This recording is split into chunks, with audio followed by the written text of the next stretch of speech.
Pwede na pala ito. Oo, Dupinga. Wow, ang ganda. Dupinga yan. Ayun o. Ito po ang Dupinga River. Ito po ay Dupinga River. Ang Gabaldon. Ang daming ano. Ay, ang ganda. Pero to, day lang, day.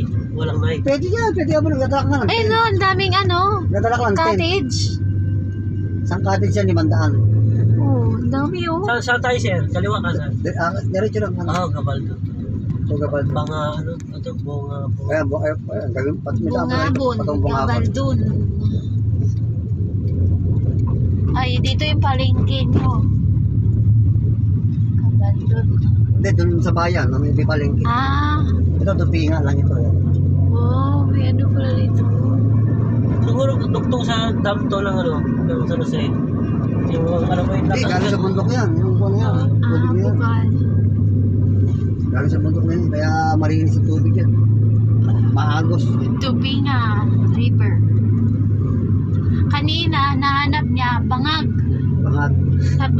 Sabi niya, bangag. Bangat. Bangat.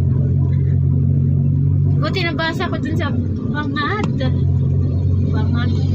Naligo na rin kami dyan. Siguro po namin sa Riakigit. Malamig yan. Malamig ba yan, sir? Ang dami. Parang super init naman din. Anong ba nung ginawa namin doon sa pag-swingan namin? Di, pagdating namin, alas 10 na kami dumating doon eh. 10:30. Prepare na kami ng tanghalian, kumain na kami. Tapos ang kain, ayun na, pinadala ko sa kahon eh. Doon na kami. Tapos margila ako ng video okay. Bumala na lang kanta. May kainitan. Ayun, magkalang kami nang iihi.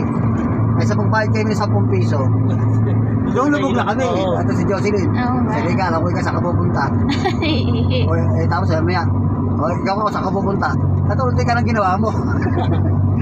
Maagos mo. Maagos eh. Wala pa problema eh. Ay saan magbayad ka ng 10 pesos. Okay, pagka medyo may tama na kami. Maligaya. Lubog kami sa tubig. Gabaldon. Ito ang boundary, sir. Okay, ito pa lang yung boundary. Ito pa lang.